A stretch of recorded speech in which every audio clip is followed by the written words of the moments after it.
And we do want to bring in one Texas father being called a hero. Steven Spainhouer rushed to the scene, arriving even before first responders got there, helping victims while his own son was sheltering in place inside of the H&M where this happened. Steven, thank you so much for being here with us.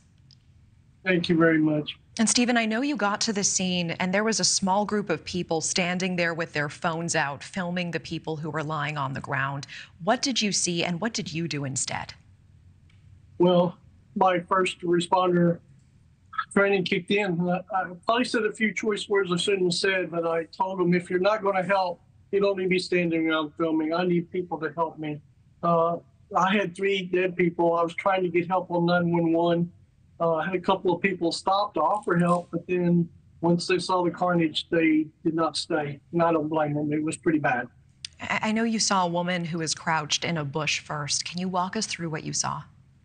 Yeah, I took the phone from one of the people that was standing there that was associated with the victims. He couldn't speak much English, so I calmly told the first 911 that I needed 7 ambulances. I had 7 people down, and I needed a SWAT response as well as a Code 3 police response for a mass shooting. My son was locked down in H&M. I knew he was secure. I was going to reunify with him, but did not realize I was walking into a situation where my first responder training was going to be necessitated. The first girl I got to was crouched in the bushes. She, I touched her back. She's still warm. I tried to feel for a pulse. There was no pulse. I don't want to get too graphic, but when I pulled her head back, there was nothing left of what was once a nice, bright young face. I found a second victim that was already expired. I tried to do CPR on a third victim, and he passed at the same time. I then found a 4 or 5-year-old crawling out from under the other victims and started wandering around asking for help for his mama, and I took him to the side. He was the first victim I got out with a police officer assistance that showed up just a few seconds later. I mean, there's a lot to unpack in what you just said. You said that the first woman who was still warm, are you saying that she didn't have a face? No, she did not. There was nothing left of her face when I looked at it. Okay, and I know that you are talking about discovering that child who survived. He was underneath his mother's body. Did his mother survive?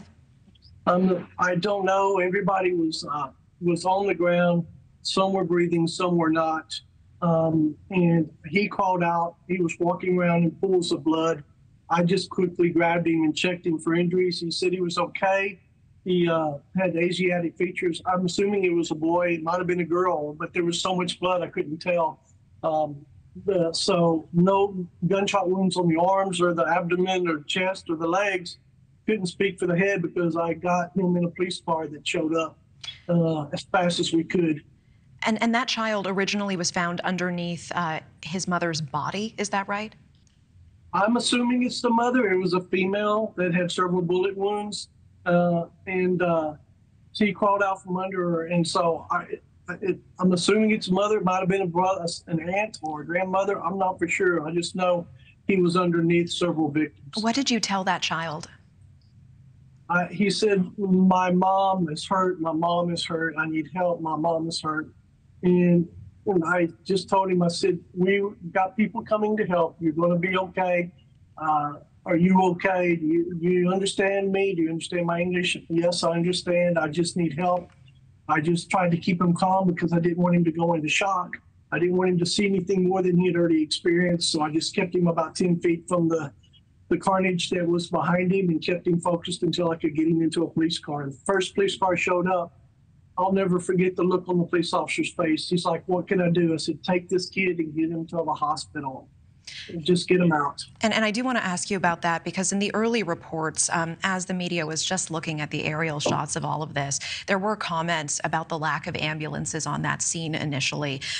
You say some of the victims were so horrifically injured that you were putting them in police cars and sending them straight to the hospital, that they could not wait for ambulances. Is that right? Yes, that is correct. But you got to realize, when you got, and I've worked as a 911 operator, as a police officer before, when you got 400 or 500 people calling 911, you're trying to find out where the shooter is. What does the shooter wear? Where's the shooter going? You don't want any more people hurt. Your secondary goal is to find out if there are victims and where they're at. Thank you for watching. Go to newsnationnow.com to find NewsNation on your television provider. And don't forget to click the red subscribe button below to get more of NewsNation's fact-driven, unbiased coverage.